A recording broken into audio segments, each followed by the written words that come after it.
The last few years have seen any number of social movements, many prompted through social networks. Some catch fire, some don't. And the role of the mainstream media is still at the heart of the matter.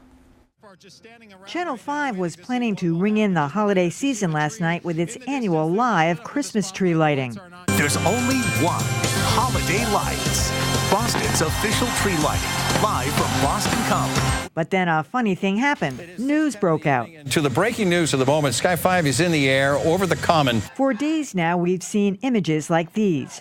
Protests over grand jury decisions in Ferguson, Missouri and New York City not indicting two white police officers who caused the deaths of two black men.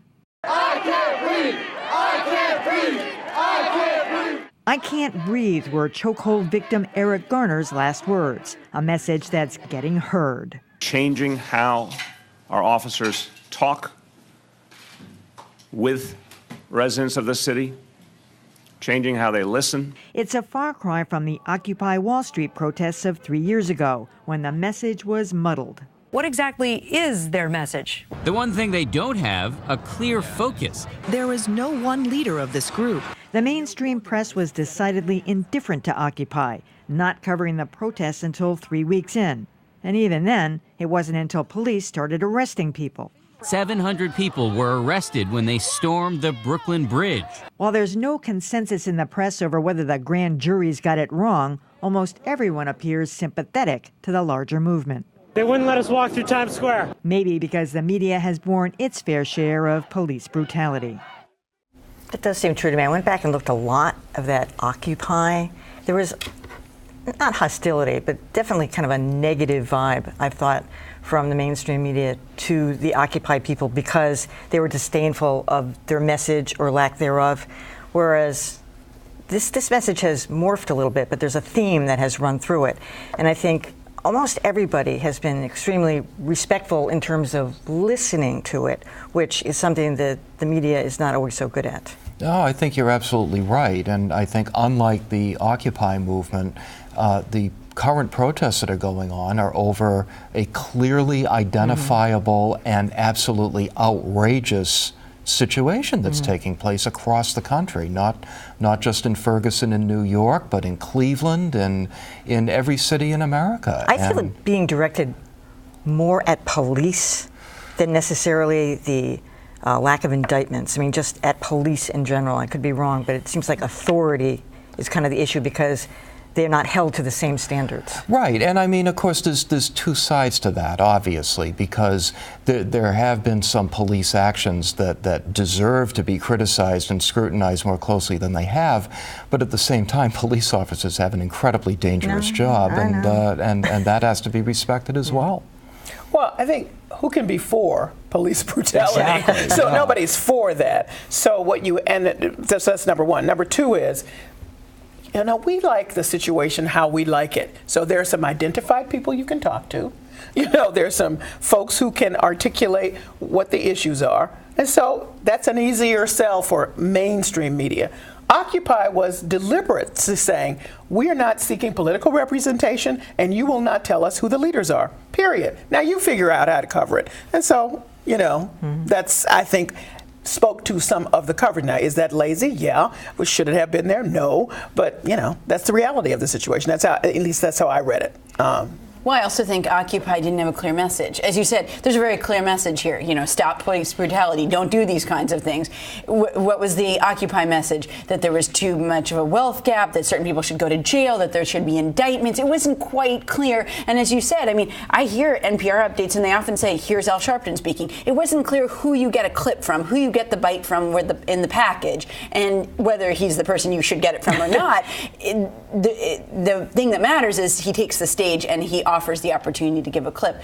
I find it interesting that I feel like things have escalated since Ferguson, and I think that's for two reasons. The Eric Garner case is in New York, which is sort of the center of the media maelstrom. So it's very different when you say, well, there are protests, you know, somewhere, but then there are protests in my own backyard. That feels very different. And I also think it is on tape, and that is just is always. Think of Rodney King. It's always a different thing when everybody can see it and you can play it over and over. I think the New York thing really has to be underscored here.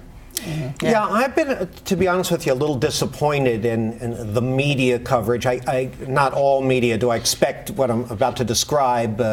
I don't necessarily expect this from them, but what I have seen has focused pretty directly on the elements that have been presented to the press and the media, the protests, the videotape, and the Garner case, the Ferguson case. And okay, those are definitely good stories, but they raise such a broad spectrum of issues. Cable news, with all of its endless amounts of time, seemed to me could be doing a much better job of, and this is a longstanding pet peeve of yours, Callie, reaching beyond the usual suspects, the Rudy Giulianis and the Al Sharptons, and just the usual shout fest, and pulling together maybe a few panel discussions of different voices that could delve a little more deeply into some of the underlying issues here, the issue of two Americas, of class differences, of ghettoization, and how we're dealing with crime on a broader scale than just these instances of police abuse. There's a lot here. Yes, Melissa Harris Perry is doing that. Okay, yes, I haven't seen that. So, but to your point, I don't see it happening much else anywhere, but she is doing that. Yeah. This has gotten a lot of attention. Yeah. I mean, there was a bit of a slow news cycle other than this.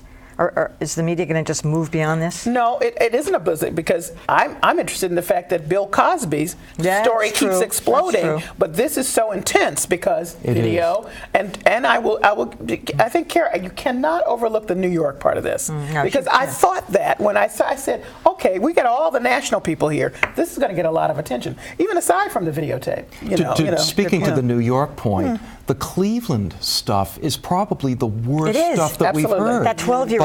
But it's not New York. No. And the review that just came out. And with the fired cop. And if I may, I could do with a little less of nervous-looking cable news reporters live on the air, walking backwards in their high heels with the marchers. Okay, video of the marchers, fine. How about pulling aside some of the marchers, sitting them down, lighting them well, and talking to them, and more to the point, gathering people who really have something smart to say about where we go. It's not good video, John. You're Yeah.